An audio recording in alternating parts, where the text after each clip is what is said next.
Welcome to the Robinhood Capitalists. I'm your host, DJ Flores. With me, of course, as always, my coach and yours, Coach Stacey B. Coach, so we obviously backstage, we got to talk a little bit about the painful weekend, so we won't go too much into the Cinderella story ending. The clock The struck mid. sports high just completely fell through for both of us. It sure did.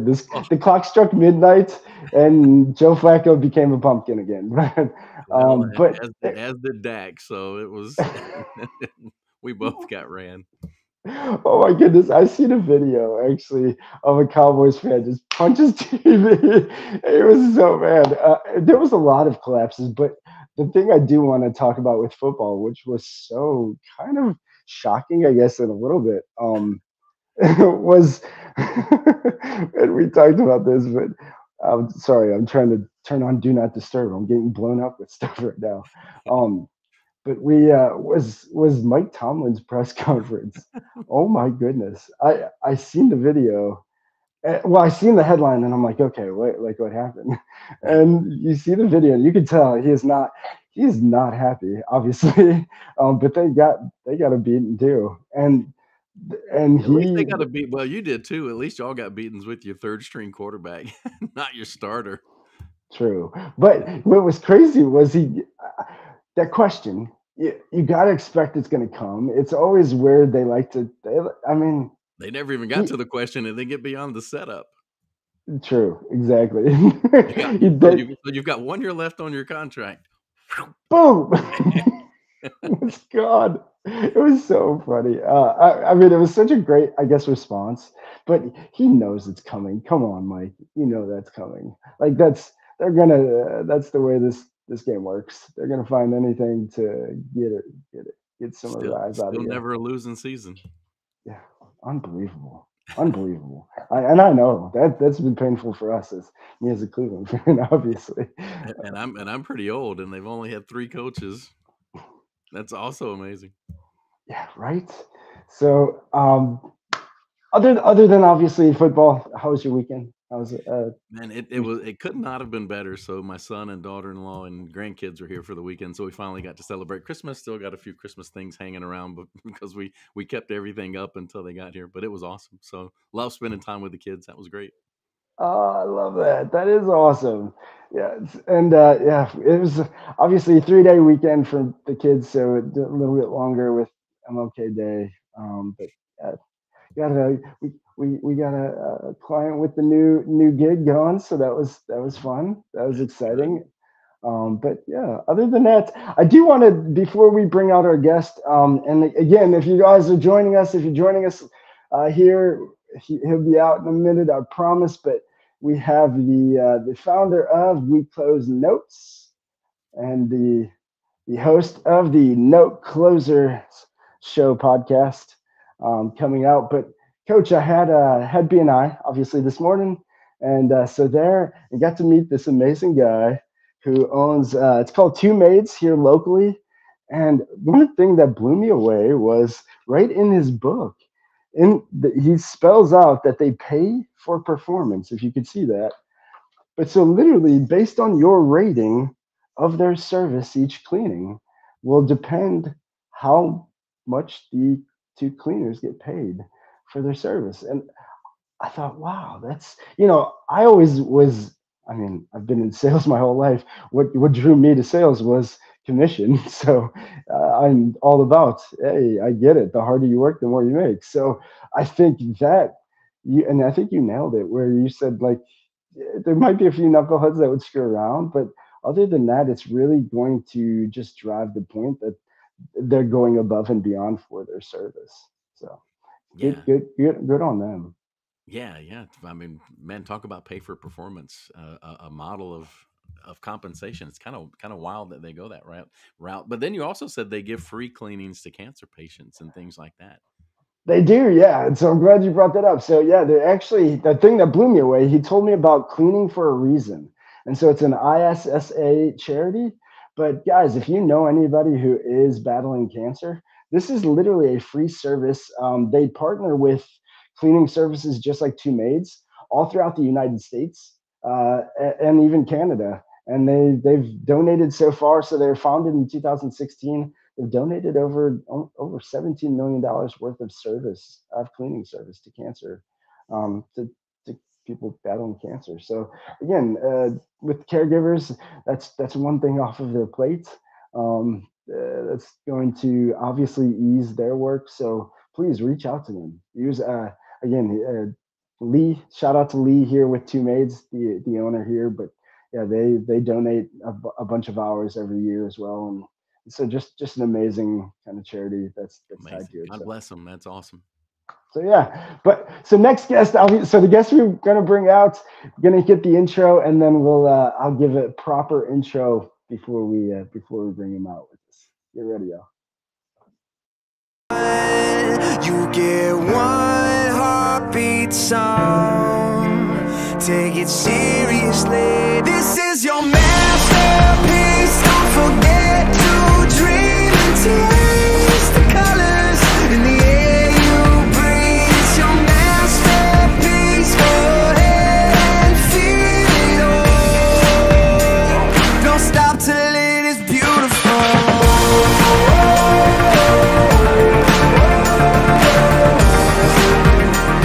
Don't stop till it is beautiful.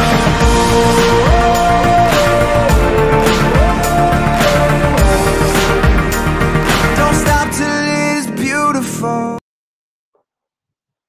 All right, again, everybody, so excited to bring out our next guest. So this dude, obviously, no surprise that he would be a referral and a recommendation to meet from Rena. Lost Coach. So hopefully Coach will be back here with us. But was a referral from Coach. You okay? I think so. Okay? That wasn't me. Sorry. But so referral from Rena, but Scott Carson is our guest we're bringing out. He is the owner and managing member of We Close Notes, based out of Austin. He is also the host of the nationally syndicated radio show and podcast, the Note Closer Show. That's obviously with millions of listeners across AM and FM channels in 130 countries.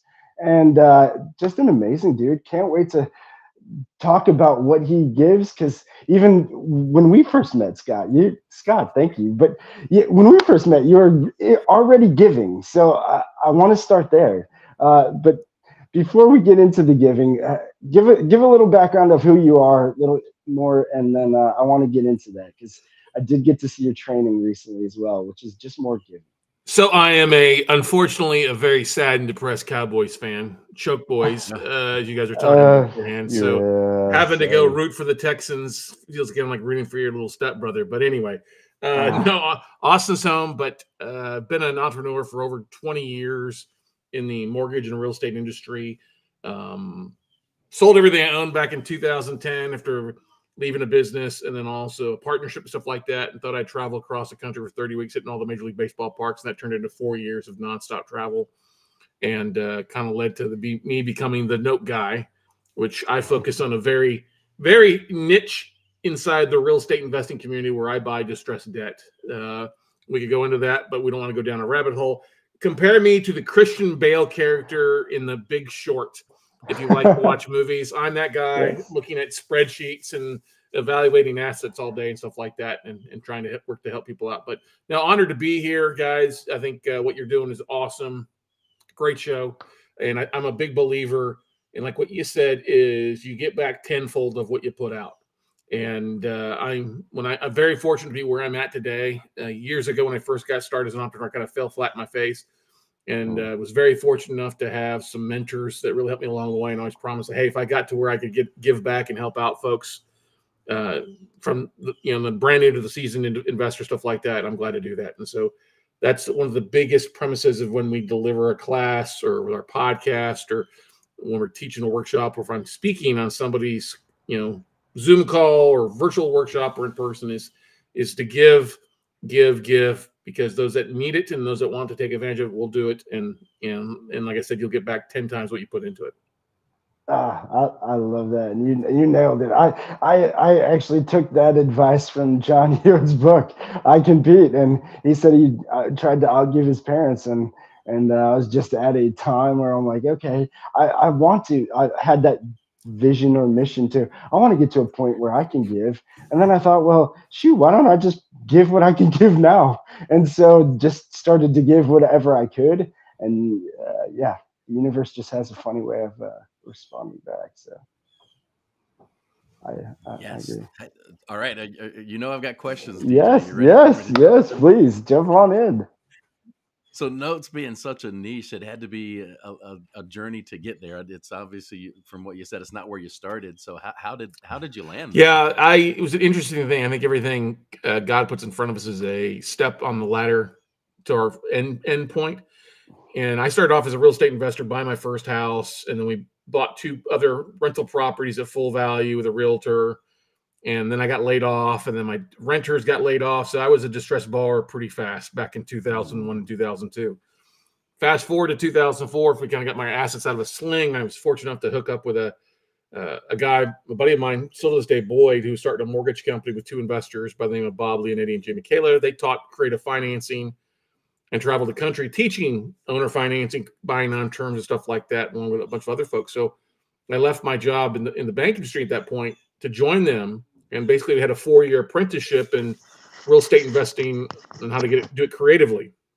And learned how to buy notes, learned about distressed debt investing. It was a niche that nobody was teaching because it just was a small niche. I mean, if you've heard of the savings and loan crisis or the RTZ days of the 80s, that's kind of what it was. Well, when everything hit the fan in 2008, 9, and 10, I left the origination side of the mortgage business and took what I'd learned from Bob and Jamie and some other folks and started calling the same banks that I was originating for to buy their debt at big discounts. And so that's what I did. That's how I got inundated into it. Very fortunate spot to take advantage of what was going on. And, the whole dialing for dollars was my life, 3 to 4 days, making 50 to 100 phone calls to banks to get stuff sent to me.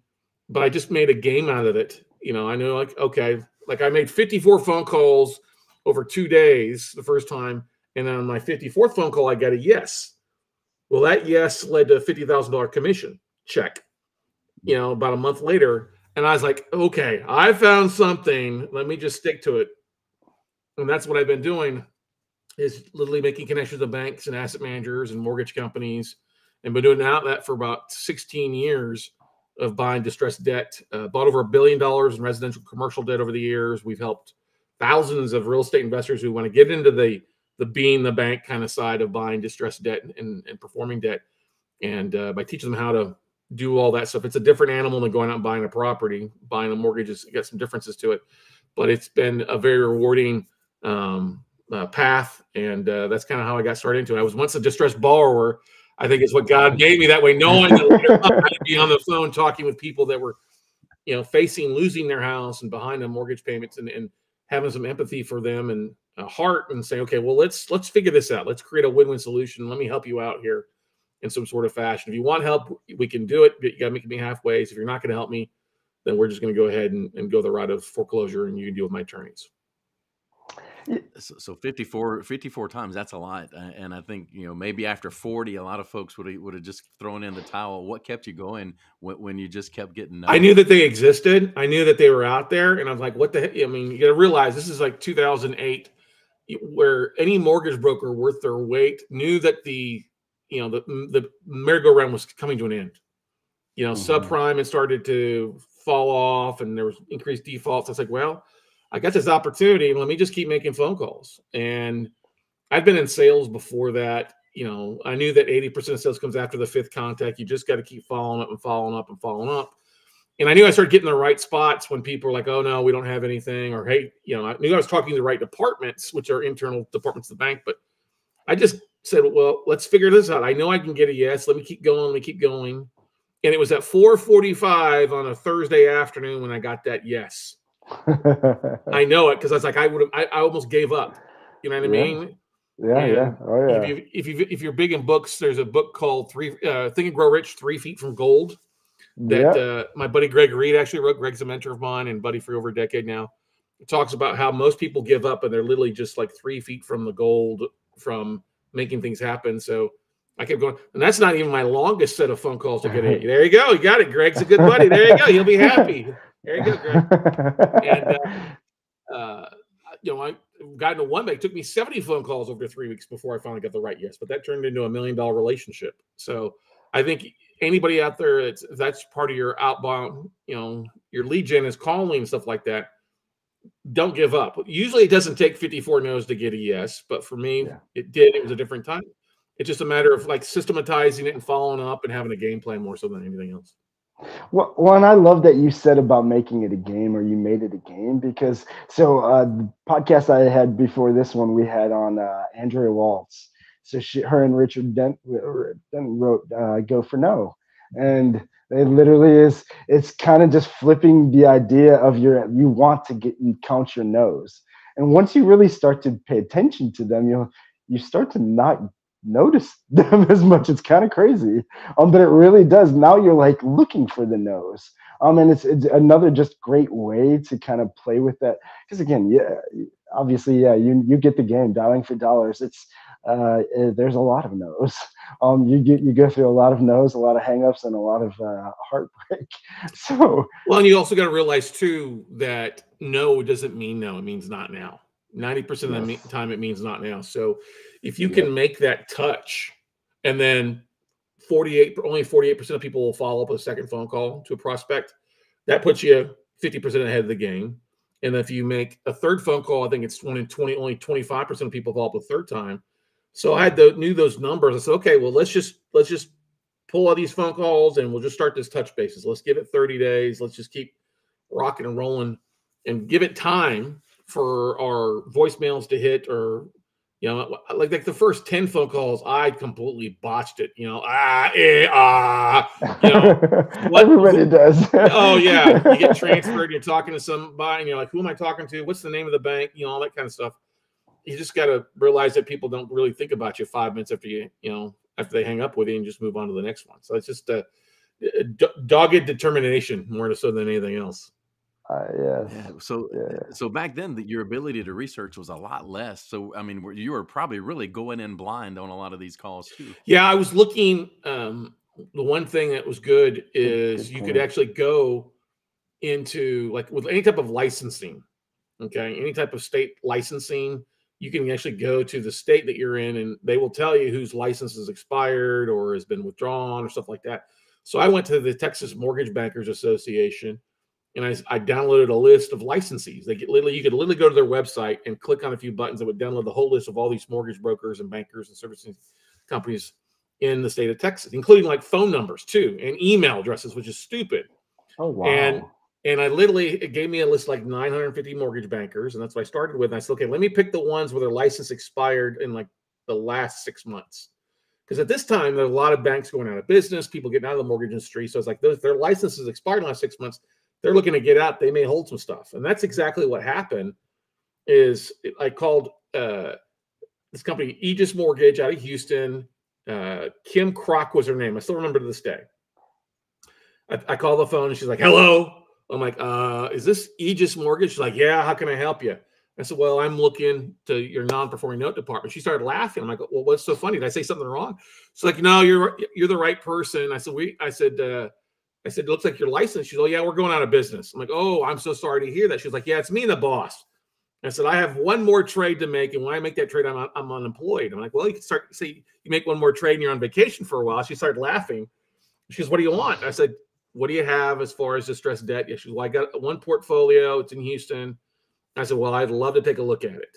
And she's like, okay, I'll email it over to you. And she emailed it over to me. We flipped it 4 weeks later for $250 for 5 points. And I made $50,000 off of that. And I still remember that phone call because it was just like she was in such a bad mood. We started joking. She got in a better mood on the phone. I made her laugh, and that helped. But that's you just gotta. That's the thing is, so people are so scared to talk with people these days. We get so used to, oh my God, somebody coughed and we got COVID for the 12th time or whatever. You mean I can't text you and you won't fall over? I can't send an email and people are going to fall over with their credit cards or stuff up in the air. No, you got to put some, a 4-letter word into it, and it starts with a letter W. It ends with K. It means work. and that's the biggest thing. I agree. And guys, listen, what he's talking about, I mean, he really does show on his, so I got to bring this up, and I don't know if this was part of what I'd seen, but I seen this Note Night in America, and part of, I'm assuming it's another part of the training, but these trainings, look it up, We Close Notes on his channel and subscribe right away if this interests you at all. Because it literally, he's giving step by step, like he's talking about right here, of how to make this happen. And so I got to share Note Night in America. It's a little interesting story with it. So I started coaching for a guy back in the day, and I was in charge of like his coaching students, and we would do like, remember those conference calls before we had Zoom and go to webinar back in the day? Yeah. We had like teleconferences where we get people on the phone and go through some stuff. Well, we started doing that on Monday night with his students. And when I left, I mean, we were doing those on a pretty regular basis. And I realized that was one of the best things, because I would bring people together, that I'd have 10 to 200 people on a conference call on a Monday night. And when I went on my own, I said, well, they stopped doing it. I said, well, let me still do these. So I started doing webinars.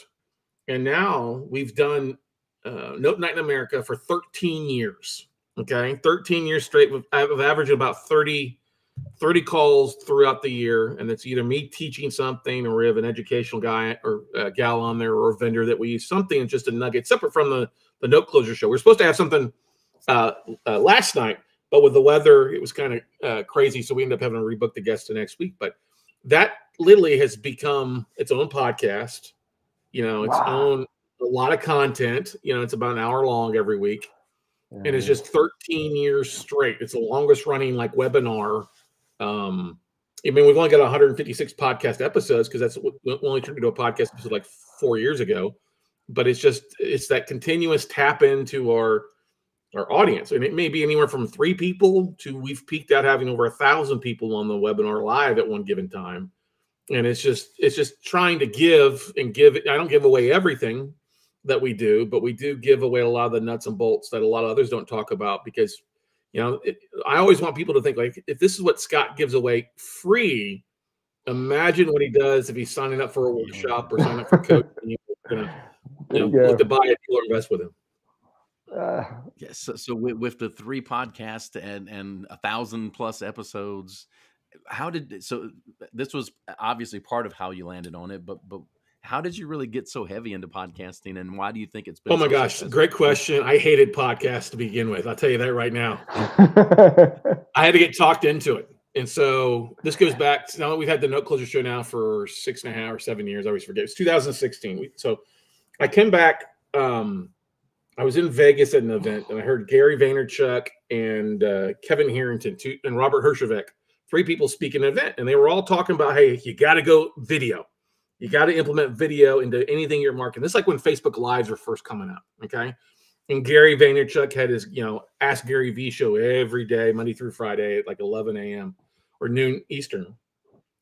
And so I came back from that event, and I said, well, let's start doing daily videos. Let's just do a little video, Facebook Live. We'll use our smartphone here. We don't have to have any fancy equipment. We'll just do what's going on at We Close Notes today. What are we working on? What kind of deals are we doing? Just to give a fly in the wall kind of view of what we do on a day and night basis. And we started doing those live, and they would be from anywhere from like 8 minutes to like an hour long, depending on what the topic was and stuff like that. And so that started building an audience on like Facebook, and then also on YouTube, because we take those videos and just throw them up on YouTube. And we didn't use like YouTube Buddy or anything. We just threw them up there. No thumbnails. I mean, I had stroke face in like half of them, and then didn't put any description. We just threw them up there, but they started getting views on there too. And I had a couple of my students that started a podcast, and they was like, "Oh, great! That's kind of sounds like a cool thing." And they got to 100 episodes, and I started seeing they started building. I said, "Well, that's great! Congratulations, guys! That's awesome!" And then I was at an event in San Diego, an asset protection event, and I got introduced to a guy named Tom and Tracy Hazard.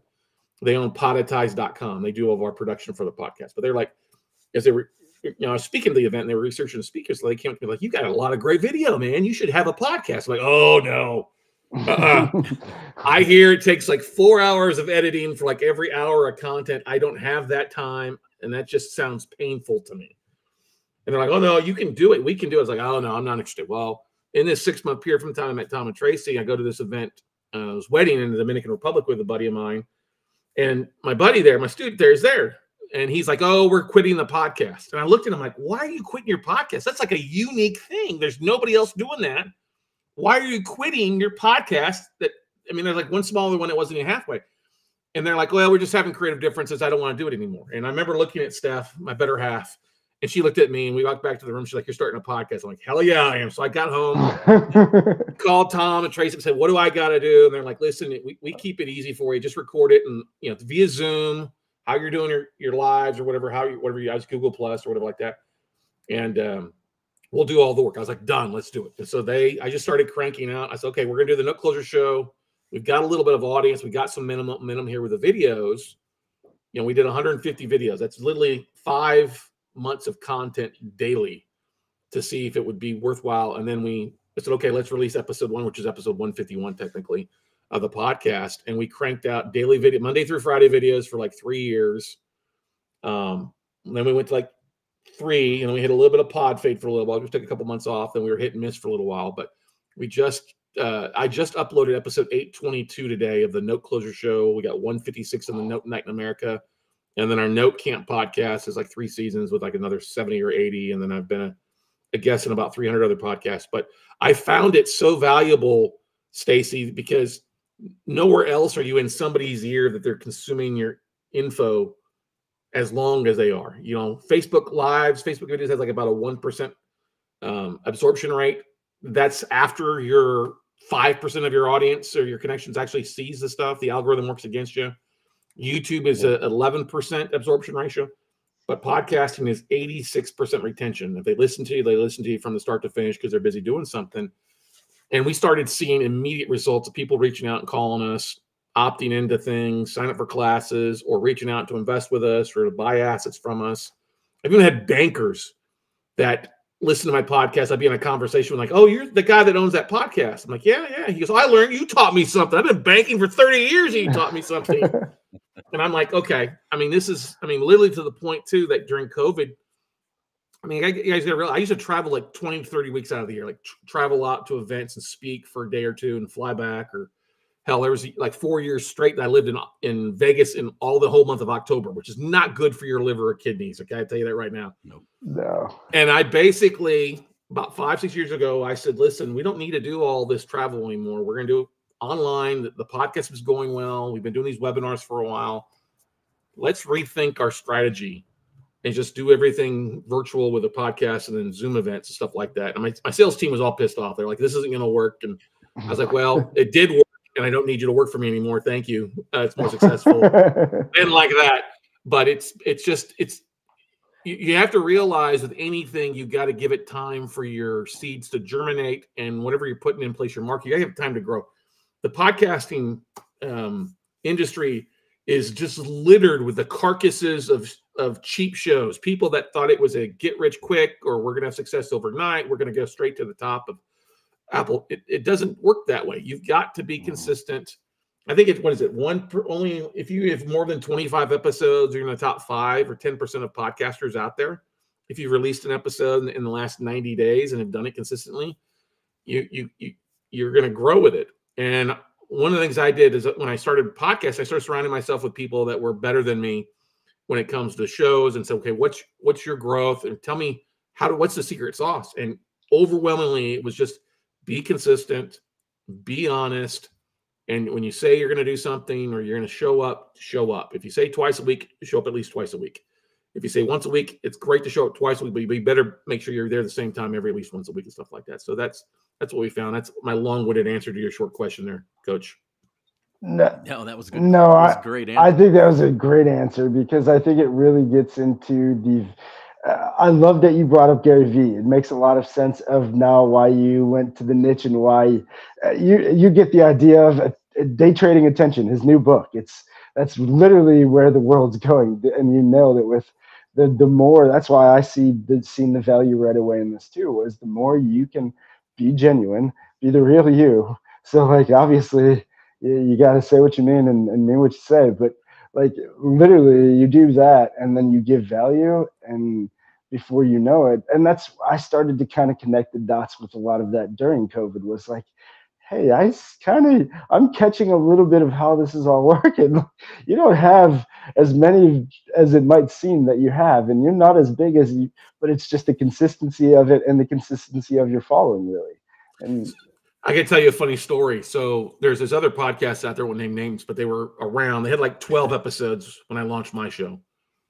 And my students, they had their show, and it's finally gone away because they haven't touched it in 5 years. But what's funny is the gal that ran that other podcast, she came back, she like posted something to social media. She's like, oh my God, I've had 13,000 downloads in the years since I did my show. I'm just amazed. I'm like, no, those are probably followers of me that found your show from Vine. She's like, oh yeah, you're probably right. But that's the thing, is you can draft off of other people's audiences. And one of the things that I did that I think is everybody can do is, I was like, okay, note investing is this very small niche, and I call it, we have the old school people that have been around for years that do it the old way of thinking versus the new kind of technology. And I put myself in that new technology aspect of it. I'm like, well, how can I draft off these other people's audiences? And they're like, they don't have a podcast. They don't do virtual events. It's all in-person events. I was like, well, I'll invite them online. So we did this virtual event called Note Camp. It was like a conference, online conference, before anybody was doing online conferences. And everybody's like, oh, everybody loves the network. They're not going to sign it. Well, we had like 500 paid signups for our first 4-day summit. And people are like, well, you got to pre-record this stuff. I'm like, no, we're doing it live. So we had 40 speakers over 4 days that we literally broke like Google live stream. It like went down like twice throughout because we had such a huge traffic. We had 1,500 people on it at one time, which may not seem big, but when you're running your first time, you're like amazed that people are showing up for that. Well, then all of our competitors, I won't say competitors, let me put it first. First of all, it was all our peers that were on it. They had their own audiences. Now they would send an email out to their database. Hey, here's my speaking spot on Note Camp. Feel free to tune in. Well, what do? We capture that info. Or when they send it to their email blasts, hey, get a free discount code, or hey, get a discounted ticket, or get a free ticket if you do A, B, and C, like a social media post. Well, that led to social proof before we launched, with people sharing things. And of course, people opted. So it was a huge success, so much that the people told us no. When we did year 2, the people told us no the first time. We're like begging to get on. You sure I can't speak on your event? I'm like, oh yeah, as long as you do where you share it. You got to share with your audience, because we're drafting on our audience. And of course, we have some sales up. We got to do a split of sales and stuff like that. And it's done. We didn't do it with this last year because we just took a break for we were so busy doing this stuff, but we were already pre-planning it for the 7th or 8th year coming up in about 4 months for it. But it's just, we just drafted off our peer audience. Some of our competitors, people are like, why did you have this guy speak? Isn't he your competitor? I'm like, kind of so, but it's we can win-win.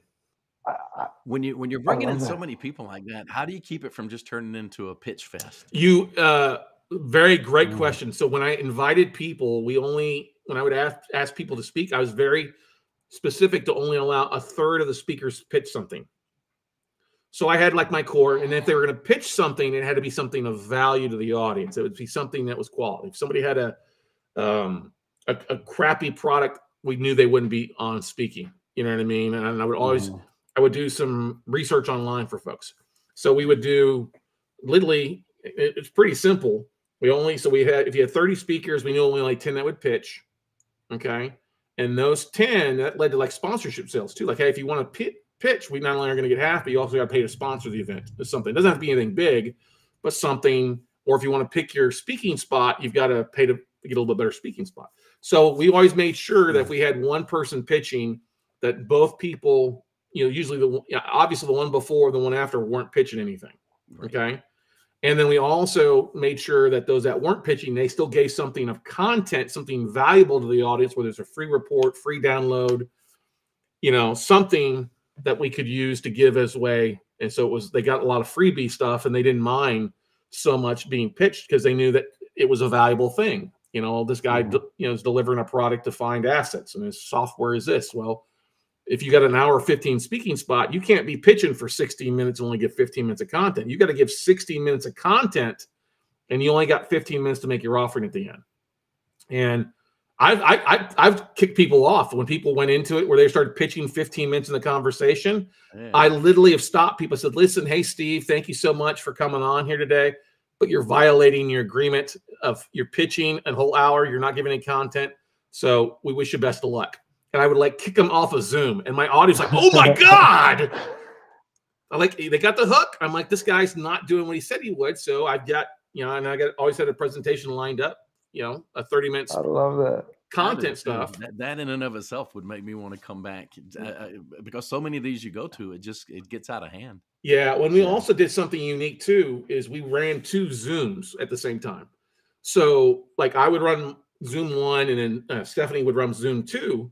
And so we always had different speakers. So if somebody I'll give you like one of our guys, Aaron Young Associates, is with Laughlin USA. They do a lot with entities and LLCs and asset protection. And my audience has seen them before. Well, we ran another speaker at that same time that was information. It wasn't selling anything that hadn't been on before. So if somebody was a regular to my audience, something like that, we would always have somebody else on that they could flip over. Like, oh, we've already seen this guy from another event. Well, we'll go over and watch this other guy. So they could switch back and forth very easily, seamlessly. Yeah, interesting. And it allowed for us to have like 10 speakers in a day versus just 6 because we would run hour 15 sessions. Interesting. That's great. That is. I've done it, been a part of a lot of events, and so that might be more interesting to me than others. But I found that was an awesome few minutes right there. Well, but yeah, we've all. I mean, the mind can only absorb what the ask can withstand, right? You know what I mean? So I think the best ever virtual event I've ever seen was when Tony Robbins did his event a few years ago. Yeah. Where he went live and you saw it everywhere. And I'm sitting there going through it and just amazed. I'm like, how can we do this, incorporate it?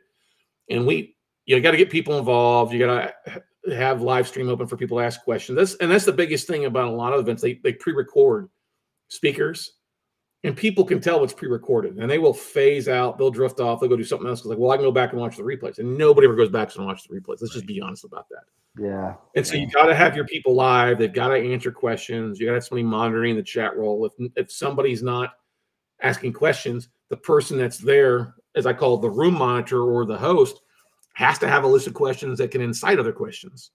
Right. And that's one thing. We always try to have 4 or 5 questions lined up that we can ask at the end of the presentation, or ask the speaker, hey, what do you want us? Anything you want us to ask? Do you want us to take questions during or after at the end? And so that helps, getting people to ready to rock and roll. And then, of course, the most valuable thing of doing a virtual event for us, it's great to have sales. It's great if people show up, but we always like to survey our audience. And this is one thing, if you're an entrepreneur and you have a list of clients or social media or database, you got to be asking your audience on a regular basis what they're looking for and find out more about them. So we would send out, when somebody would register for the event, Great. Send out a survey monkey to them. 25 questions, and some of the questions were asked because we'd have speakers on, like our sponsor for IRA company. We'd ask, like, do you have a self-directed IRA? How many deals have you done? Do you have an LLC? Do you have a website? What those things are. But we would collect so much information with these other 25 questions, like what niche are you looking to do? How many deals have you done? What are your 3 favorite states to invest in? Are you looking to partner with people or use your own money, or open to both? So that would tell us if somebody was wanting to partner with somebody. What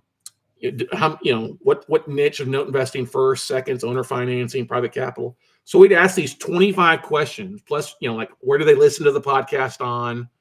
What was their favorite social media channel? What was their biggest need? And what was their goal for the year? So we collected all this information that led to a year of content. Because then when you have 300 people that filled out a survey, we got a 35% fill out rate, which is crazy for any type of survey. You know what I mean? And if they signed up for it, we said, hey, we give you the option. If you fill it in, we will give you the survey results. We'll let you have those so that it helps you with your networking after the event. If you don't want your information released, we won't release it. But if you want it to, you sign up for it, you'll get all the attendees, all their information, stuff like that. So that made it even more valuable because we weren't hoarding all the info. But when people asked you what was their biggest need or what the 3 biggest things they wanted to learn, that led to 180 plus podcast episodes. It led to us being able to hold people accountable. when people told us their top 3 states to invest in, we know we had a buyer's list in those 3 states. So we knew what niche they were doing. So it helped us in our business be able to hit them not only with our note deals, but if they need an LLC, we could recommend an asset protection company. If they didn't have an IRA, well, you need to get a self-directed IRA with one of our vendors. If you needed help with a website, hey, we've got a website to come in. You know, if you need help with due diligence, hey, here's a due diligence vendors. So it helped us really not only grow our business, but helped us grow our vendors and our affiliate stuff as well. And in the end, you literally grew a community is what you did with it. Well, we grew the community to begin with was the first 150 days of showing up daily, and then the podcast, and then, of course, leveraging social media and showing up daily on that. And, you know, to do that helped us build an online following, and then just continuing to give and give and give and give and give along the way. Yeah. So those dailies were they live, or were those dailies early recorded at any point? They were all Facebook Lives. Those first 150 was going live on Facebook on my cell phone, literally like me holding it there or on a tripod and going live every day. And then we did the first like 200 episodes of the podcast were just like that, Facebook Lives that we would download and throw them up on YouTube. So it was just all going. Of course, this is all before like LinkedIn Live and Restream and StreamYard and all that stuff that make it so simple now. But we would, you know, go live, download it, and then re-upload it to all the other channels to try to cross-promote as best we could.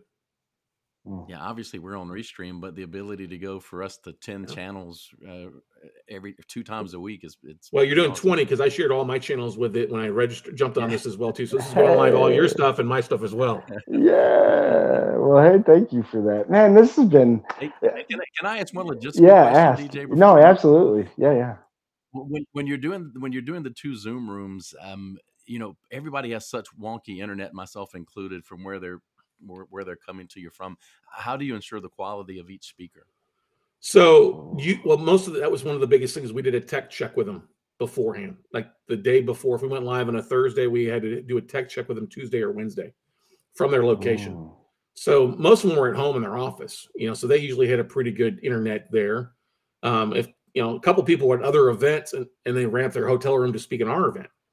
And so that worked really well. We did it at our office location instead of working from home. So I used to have an office, executive suite, so they had really high-powered internet. And so we would just basically be wired into the outlet for that. And we made it simple where we basically said Note Camp. I bought the URLs, notecamproom1.com and notecamproom2.com. And we instructed all our folks that signed up to make sure you register for both. And here's that way. You can go to the main landing page, and if you want to just flip back and forth, all you got to do is hit this one button, and it'll seamlessly let you in. You don't have to register every time. You know what I mean? So we tried to make it a little bit easier versus them to go and register every time. Just say once you register for one, you're good for all 4 days on both of them. Yeah, with 40 speakers that you haven't. Your mic is muted, and all. Well, it wasn't so bad. Most of these people have done a lot before, and we only had a few people that hadn't been on it before. But it was easy. It was lighter. I mean, it ran live. We take 10 to 15-minute breaks, and sometimes that would be more Q&A. We would run short little videos as advertising, like billboards. We had a PowerPoint slide that we would run ads promoting the next speaker, and then the special of the day or the keyword of the day, so we could track it on social media. I mean, we got close to 2,000 social media posts in that first one we did, where people shared hashtag NoteCamp everywhere. And then we also, it was kind of fun, we ran a contest where we give them like the camper of the day, where they would get like a free class or free tech. And then at the end of the 4 days, we gave away the Note Camper of the whole event, and they won a $20,000 coaching package for free. So you had really people that were really showing in to win it the entire way. I mean, we had people did like recap videos, and they created their own images in Canva of us speaking, and then, you know, live stream their own videos on recaps. It was really interesting getting everybody involved and sharing that kind of stuff, because we basically rewarded people for doing it. We had one thing we called the Tub of Love one year, where we threw in like $5,000 in cash, and then everybody that spoke threw in their class for free into the Tub of Love. So the guy that won it, he won literally like $60,000 worth of education and LLC stuff and support that I totally borrowed that from Greg Reig and Greg's event at Secret Knock that he does every year. So that's clever though, and it's I absolutely love it. But that's when you're talking to business owners out there. If you think about this, think about everybody can do this. It doesn't have to be 30 people. You could do it with like 4 people. Like we've got a friend of ours who was a while, Cassandra McClure. She started doing like Instagram mini events on Sundays with like 3, and her thing is health and wealth beauty, right? All organic beauty products and stuff like that. So she would find 3 speakers to come on and talk 15 minutes each about a product or health and wellness aspect. Well, she did that every Sunday for like 6 months. Well, that led to her launching a show and then a podcast, and then she was able to launch her own product line. Now she's got like 8 or 9 health and beauty salons all across San Francisco, and it all started with her doing those Instagram lives. And then she's got this. I mean, she does well in the stores and the product place, but she actually started a box, a wealth and beauty box that would go out once a month to people with different products in it that people would test out who they were on, and they paid for. I don't know, they paid $49 or $150 a month for this. So she brought this whole like revenue stream from sharing. You know what I mean? Hey, here's who's this is on, what they're focused on. So Cassandra's done an amazing job. I still talk to her every once in a while, but that's how she got her start. She originally started off like doing makeup for the stars out in San Francisco and LA. Wow. Very interesting. That is awesome though. Man, hopefully you guys are loving this info he is sharing. He is sharing gold, Coach. Coach, any final questions before we wrap this up? Obviously you want to stick to the hour. So this is going to seem completely out of left field. You said you went to 30 baseball parks and you traveled for a while, and kind of all these things sort of came together for notes during that trip. I heard you talk about this on another podcast, and you also said that when the thing first came to you, the idea, you wrote it down. DJ and I are big believers that writing down that goal is the first physical manifestation of a spiritual idea, and it's very important. So I'd love to hear a little bit more about how that all came. Yeah, I was sitting there one night in early March, and this is just ended a business partnership. I just basically sold 2 properties where I wrote checks at closing. That's not what you want to be as a real estate investor. You want to get a check. So I was literally like down in my dumps. But I was starting to do like short little videos anyway, and going through deals and stuff like that. And like my flip camera, I got it around here somewhere. I always keep it here. But anyway, I saw that ad and I was reading. I don't remember what I was reading. Outwitting the Devil or something other book. And I was like, I need to write my goals down. So I wrote down my goals and I said, let me take it a next step further. So I pulled up ESPN.com and I went to my calendar and I said, okay, if I go to Dallas, who's playing the first weekend? Who are the Rangers playing? If I go to Houston. So I literally mapped out this like 30-week trip to go to all 30 Major League Baseball. Now I didn't hit all 30. I got 22 in that year. But what had happened is when I put it down and I was sharing information, what happened over the next 4 weeks, from basically like late February through March, I started getting investment clubs to call me. Real estate investment clubs or meetup groups that reached out to me and said, hey, we saw your article. Can we use your article in our newsletter? I'm like, yeah, feel free. You want to learn about notes? Like, yeah, we're getting more people want to ask about distressed debt. And like, would you mind coming out and speaking? I'm like, yeah, sure. When do you want me to come out and speak? I'm like, well, we don't have it for a few months. I'm like, when? So they like, it was so crazy. Like literally the weeks that they gave me or when they would want me to come out and speak, I was literally going to be in that city on this journey. You know what I mean? Like this mythical journey. And I'm like, okay, God, somebody's telling me something here that I need to actually go do this. You know, it all lined up, quantum physics, however you want to, a manifestation. And so I said, well, the next 2 weeks, I sold everything I basically owned, except my truck and my dog and some clothes. And, you know, and then basically 1st of April, I drove to Dallas. I spoke one night there. Went to a ball game the next day, the Rangers versus, I think they're playing the Athletics, if I remember correctly. And then that led to like going around. I got stuck in Florida for a couple of months because I was looking at so many assets and working with people. People started following me and said, hey, can you meet? You're going to be in town this day. Can we meet for coffee? Or, hey, I've got an extra, I got a lake, I got a pool house. You can come crash in while you're here in town. I'm like, okay, great, let's do it. So that's kind of, you know, you got to write your goals down and you got to put them somewhere where you can see them every day. You know, I met Jack Canfield one time. He talked about how when he was the first write his book, he wanted to make $1 million. So he wrote a $1 million check and posted it next to his bed every day so that when he wake up, that was the first thing he saw. And I heard him, I read him about, or heard him on podcast talk about, well, I got to meet him in person at Houston a few years back. And I asked him about that. He started laughing because I have that framed still to this day. You know what I mean? And so if you can write your goals down, especially like this time of year, don't just write them where you're the only one that can see them. Put them on the fridge so that you and your family can see them, or on the mirror in your bathroom, or in front. If you want to do fitness, put them on the fridge and the TV when you're sitting there watching late night TV to get your ass up and go do something. Yeah. So again, I love that story, and there's we can say it's woo-woo all we want. It's how the universe works, and I'm with you. I believe it's a God thing. Totally. Oh, absolutely. So I absolutely love it. But that was another great book recommendation too, Outwitting the Devil by Napoleon Hill. So everybody should take note on that one. Yeah, I do want to ask one last question on that. So how did you get introduced to that book? So it's like, obviously Think and Grow Rich, everybody goes to as the big one, but how did it lead to there? So I got asked to go out to San Diego. I don't remember where I was, somewhere, and I got asked to speak in San Diego. So I flew out, and I was in South Carolina speaking at a RIA, and the guy that ran the RIA in South Carolina, Duncan, he was hosting a summit in San Diego for a couple of days to like 150 people. So I fly out to San Diego, and I speak there for an hour and a half, and I end up getting like 30 people to sign up for my class. I said, well, I'll just do a class here in San Diego. And the lady that was assisting Duncan, I said, would you mind assisting me and just run logistics? She's like, yeah, I'd be glad to. She comes to me, she's like, hey, would you like to have Greg Reed come in and speak to your audience? I'm like, who's Greg Reed? I don't know who he is, at this point. She's like, well, he wrote a bunch of books, Think and Grow Rich, 3 Feet from Gold. That's what I heard was Think and Grow Rich. Like, heck yeah.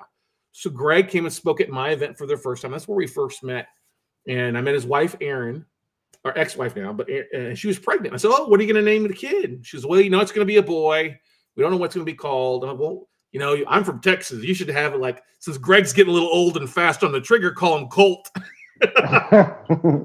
And they liked it. So they ended up naming their son Colt. And anyway, so I had Greg speak at mine, and Greg invited me to his event in San Diego called Secret Knock. And I went there, and I got a chance to meet Sharon Lechter, who wrote Rich Dad, Poor Dad, co-wrote it with Robert Kiyosaki, but she also basically edited the book Outwitting the Devil. The manuscript was given from Don Green, who is in charge of the Noble Hill Foundation. I met him there. So I met all these great people like Les Brown. You got to be hungry. You know what I mean? And David Stanley, who's Elvis's half brother, and Ron Klein. I just interviewed him on my podcast this morning, who was the creator of the MLS and the credit card strip and all these other things. So just, it's networking. I mean, I didn't hit all 30 Major League Baseball parks in the first year. I'm still a couple short, but I hit so many of them. But it led to so many opportunities. I guess I think it's another thing is you got to be open to opportunities. Sometimes it's better to say no to get things done, to be very driven. But it's also, sometimes you say yes and find a way to make it work, or just go with the flow and make the most of it. And I was very fortunate. I wasn't married. I'd been divorced for about 2 years now. Didn't have any little kids that I knew of anyway. So I was in a different thing than a lot of people were, but I worked to make that happen. And I just said, yeah, let's do this. If they'll add value, and I'm open for whatever God's going to put in front of me. That's amazing. I love it. Absolutely love it. I did too. That is amazing. Thank you so much. This is crazy. And that book changed my life. And I actually, what's wild about that book, I was the first time I was the best man in the wedding was here in Virginia Beach. Yeah. I'm driving back from the wedding, and the co-host that I was on with the first podcast, Dan, just kept talking about that book. So I'm like, I got it. And so the whole 8-hour drive, just listened to it nonstop. And I was just like, oh my goodness. It opens your eyes, because then when you read it, you realize that we get things that are pushed in front of us that distract us. You've heard of the shiny object or the squirrel syndrome. Yeah. That's actually, a lot of times that's not there to benefit us. And the premise of the book, if you guys haven't talked with your audience about it, it's literally Napoleon Hill sitting down and having a conversation with the devil. It was written in 1938, so it's kind of a very racy topic at that point. And Mrs. Hill wouldn't let her husband publish it because she was afraid they'd put him in a loony bin. You know what I mean? And so it's sat in this red folder in these offices for forever. I think Napoleon Hill's office is near you out there too, in Virginia as well. Yeah. And they came across it, and they gave the manuscript to Sharon to take a look at. She's like, well, I'm going to leave this as it is, as he wrote it, but I'll add a paragraph or two at the end of each chapter and what I think Napoleon would think of today.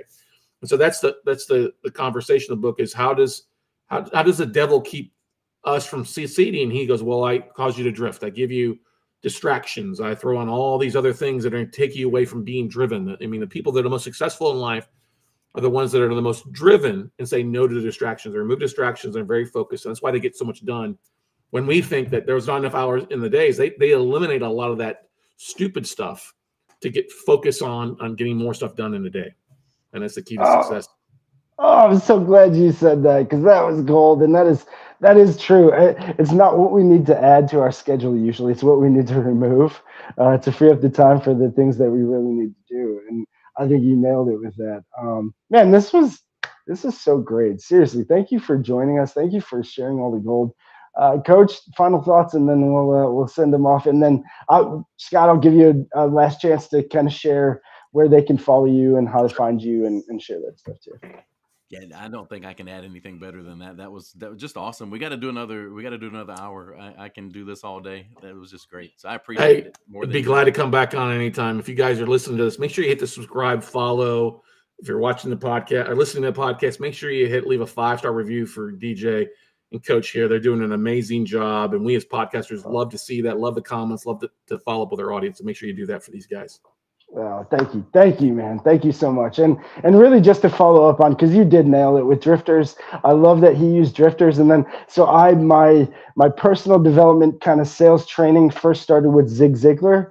And Zig Ziglar, one thing I always love to go to, which he nailed, which is lines with drifters, is wandering generality or a meaningful specific. And you guys, we get to choose that. Like, that's our choice. We are the only ones who can choose that. Do you want to be a wandering generality or meaningful specific? But Scott, man, that was, I'll leave you with this. You can follow me on WeCloseNotes.com or any of the social media, but I'm going to leave you with what Zig Ziglar used to say. We get up out of bed, clap your hands. It's going to be a great day. It's going to be a great day, everybody. It's going to be a great day. Yes. So, guys, again, like and subscribe. On Thursday, we will recap this, Coach. I can't wait to recap this show. Oh my! Yeah, that's gonna be. It's going to be so much fun. Scott, again, thank you. Again, everybody, please follow him on the Note Closer podcast, the Note Closer Show podcast, or again, 13 years going strong. Note Night in America. That's Monday nights. Again, please follow. It's not just real estate. It's not just notes. He's really giving you power that you should really connect the dots of. Anybody following this, he gave you gold in the niches. The riches are in the niches. That's where he found this. He gave you gold on how to build a community. Coach, I can't wait to break this down. So again, as Scott said, guys, just make the best of this. And remember, feed the good wolf, y'all. I'm always on the red eye. This time around, it's not even about getting paid. I'm just an addict for the moment when the magic is made. And when you are who you really are, it can put you through hell. Spend a day in the skin that you wanna live in. See how it feels while the world